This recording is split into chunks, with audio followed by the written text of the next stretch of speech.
Donc je me dis c'est assez extraordinaire de voir combien l'intérieur et l'extérieur sont reliés et qu'il n'y a pas de séparation en fait entre ce qui est dehors et ce qui est dedans. Et ça a été vraiment une grande révélation pour moi de voir comment les plans agissaient entre eux. Parce que vous savez, très souvent, en fait, tant qu'on est identifié à cette forme, à ce personnage, à toutes nos histoires, hein, on a l'impression que ce qui est vu, ce qui est reflété à l'extérieur, ce n'est pas moi, c'est l'autre. Vous êtes quelqu'un d'autre, hein, vous n'êtes pas moi.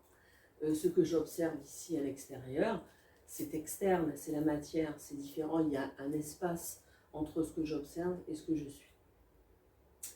Et en fait, si on glisse un petit peu dans des choses plus subtiles et qu'on a une approche énergétique de la forme, du physique, on se rend compte qu'il n'y a pas de séparation.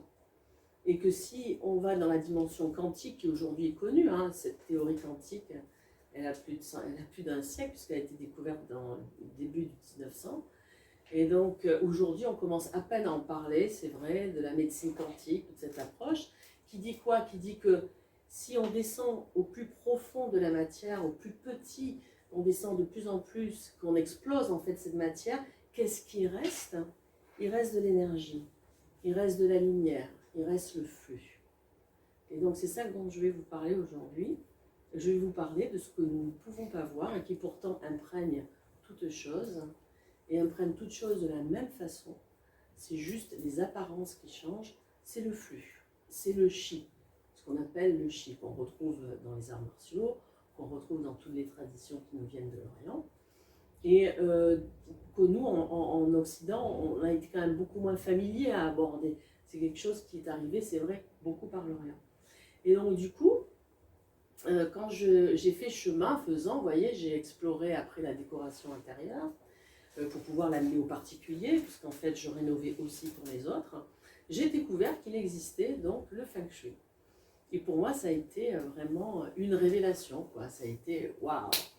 C'est comme si pour l'habitat, je trouvais la clé qui allait ouvrir toutes les portes en termes de maison en fait et de bien-être de l'habitat. De la même façon qu'avec la méditation, je trouvais la clé en fait de toutes les questions, je trouvais les réponses venaient à toutes les questions que je me posais intérieurement. Donc j'ai continué à explorer cette voie et j'ai fait des formations. Bien sûr, je me suis rapprochée de ce qui existait à l'époque, puisqu'en fait, vous savez, les maîtres, de la même façon que les maîtres tibétains ont été expulsés du Tibet et du coup sont venus en fait propager les enseignements du fait malheureusement qu'ils aient été expulsés du Tibet, finalement l'Occident a reçu les enseignements. Et puis de la même façon, les maîtres chinois, puisqu'en fait c'est une tradition qui vient surtout de Chine, eh bien les maîtres chinois ont été bien sûr chassés et ils ont quasiment tous été éradiqués de la Chine à partir des années 50. Et donc du coup, toute cette sagesse a été tue, condamnés, empêchés, et ils sont la plupart partis aux États-Unis et en Occident. Donc finalement, c'est un mouvement qui s'est poursuivi jusque dans les années 90-80, et ça s'est installé vraiment chez nous. On a commencé à en parler dans les années 2000, vous voyez. Et c'est à ce moment-là que j'ai découvert, par l'intermédiaire de l'Institut Feng Shui européen de l'époque, qui transmettait ça, et j'ai reçu donc un Feng Shui, entre guillemets, traditionnel, avec une présentation formelle de la technique du Feng Shui à travers les 3 écoles qui se pratiquent, qui sont l'école de la forme, qui est la plus ancienne, l'école de la boussole, et puis l'école des étoiles volantes, Flying Star.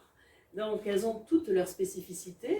Celle qui gouverne et qui chapeaute tout, c'est l'école de la forme, celle dont je me sens toujours la plus proche. Et je ne vais pas pouvoir rentrer au niveau de la conférence dans tout ce que ça veut dire. C'est des choses qu'on voit quand on fait des stages, quand on fait des choses d'approfondissement. Mais juste pour vous dire, voilà, les grandes lignes, c'est ça.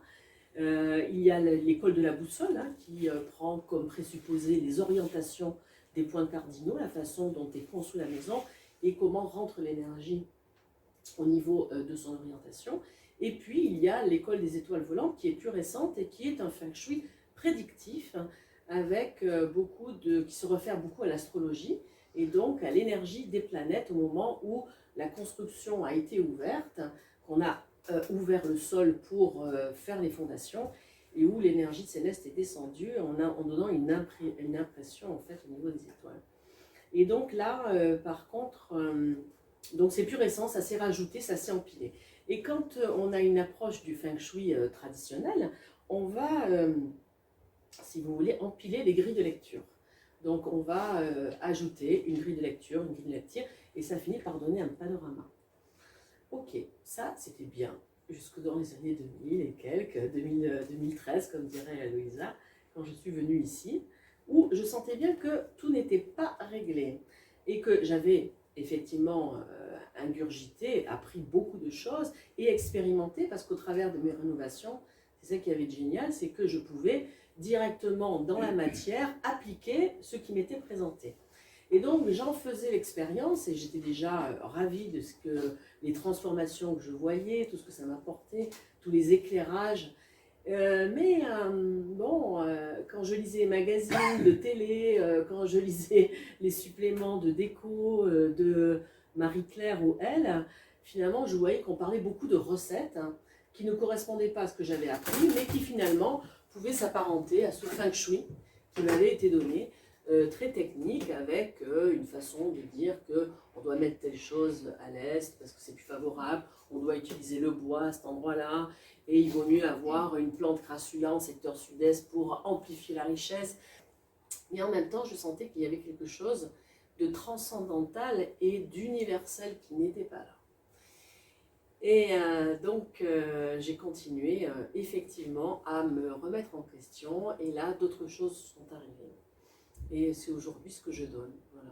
Donc, ces autres choses, c'est que en fait, je me relie à des énergies qui sont différentes. Je pratique énormément le nettoyage, la purification des lieux, on en a parlé avec monsieur.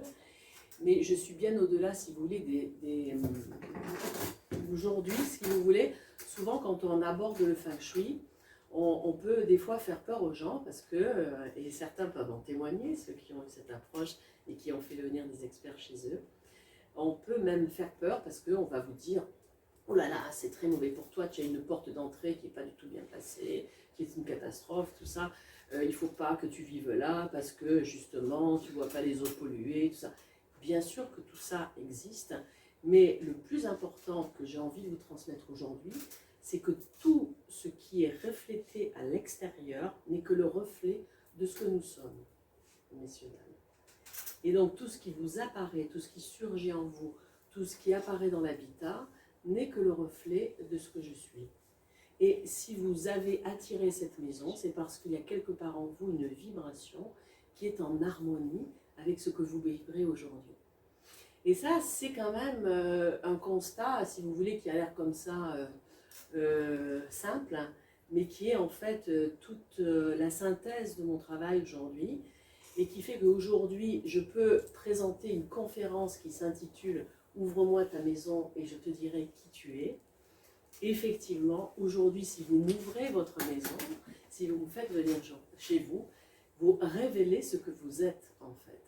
Parce que tout ce qui va apparaître dans la matière, dans la manifestation, même si ça vous semble en externe, que ça vous paraît dans quelque chose que vous avez identifié comme la maison, qui n'est pas vous, et que vous dissociez de ce corps, de cette existence et de l'histoire que vous vivez, en réalité, si vous êtes venu là, c'est parce que vous êtes venu vivre les choses dans ce lieu, que ce lieu vous a attiré effectivement pour diverses choses, et qu'aujourd'hui, que vous vous sentiez bien ou pas, c'est en tout cas ce qu'il est venu vous faire travailler. Et là, tout change. Le feng shui est thérapeutique, devient une voie d'éveil et de conscience. Voyez ? Et ce n'est plus en fait un ensemble de techniques qui vont me mettre à l'abri, me protéger des miasmes accumulés dans cette maison, des mauvaises énergies qui est dégagée par l'Église, qui me surmonte, de cette mauvaise entrée qui n'est pas compatible avec mon chiffre QA, de ce mauvais emplacement du lit parce que je suis en train de recevoir l'irradiation géotellurique en fait due au réseau Hartmann et Curie, voyez, où vraiment je vais me blinder, me contrôler la situation. Et chaque année, il va falloir que je fasse des mises à niveau, donc je vais rappeler le maître Feng Shui pour qu'il vienne vous faire la mise à jour annuelle. Vous voyez, il y a tout ce système-là qui est bien, qui permet d'aider à un moment donné, mais qui ne va pas transpercer et transcender la profondeur qui est véhiculée par le Feng Shui. Parce qu'au-delà de ces techniques, ce qui est derrière, c'est la philosophie du Tao. C'est la loi de la transmutation. C'est qu'aujourd'hui, tout ce qui apparaît n'est qu'un comment dire, un état du moment, une énergie du moment. Les choses sont fluctuantes, les choses se transforment en permanence. Et donc, c'est pourquoi il y a la possibilité de travailler sur notre lieu, il y a la possibilité de transformer l'habitat, de le transmuter pour qu'il vive en harmonie avec ce que nous sommes aujourd'hui. Et donc, je ne suis plus le jouet, si vous voulez, d'une science qui vient s'appliquer en externe pour me mettre en sécurité provisoirement, mais je me relie à ce que je suis véritablement. Vous voyez? Et donc, ce que je suis véritablement, il y a un aspect, je ne sais pas si vous avez entendu parler des approches absolues et relatives. Très souvent, quand on parle de méditation, quand on parle d'exploration personnelle, d'approfondissement de la conscience, on a plein de niveaux d'accès en fait à la connaissance et au savoir, intérieur et extérieur, sur un plan relatif, éphémère des phénomènes. Donc c'est déjà une bonne approche, on peut se soigner, on peut faire plein de choses de réparation provisoire. Il y a aussi un aspect de nous-mêmes qui est notre véritable nature, ce que nous sommes véritablement. Et dans le Feng Shui de la forme, ou dans un Feng Shui, on va dire, qui sort des phénomènes transitoires, en fait, et qui nous relie à notre véritable nature, qui est unité, et bien là, on rejoint vraiment la source. On rejoint l'énergie universelle, et ce qui imprègne toute chose. Et c'est ce voyage que je vous propose de faire. Bon, j'espère que je ne vous ai pas trop perdu par cette grande introduction. Mais si vous voulez, aujourd'hui j'aborde aussi les choses de façon accessible quand même, à travers justement cet outil de la méditation. Et ce que je vous propose, avant d'aller plus loin, avant d'explorer dans des choses très précises et concrètes au travers de mes expériences et des expertises que j'ai pu faire chez les personnes, je vous propose qu'on se pose un petit peu en méditation pour justement laisser monter en conscience, faire ce chemin en conscience que je propose aujourd'hui, d'être de plus en plus conscient de ce qui se passe chez nous. Et donc, si vous avez des questions et vous êtes arrivé avec des problématiques, surtout je vous invite à les poser dans cet espace un peu plus vaste de la méditation que je vais vous amener, et on va faire un petit voyage à l'intérieur de votre habitat. Ça vous va ?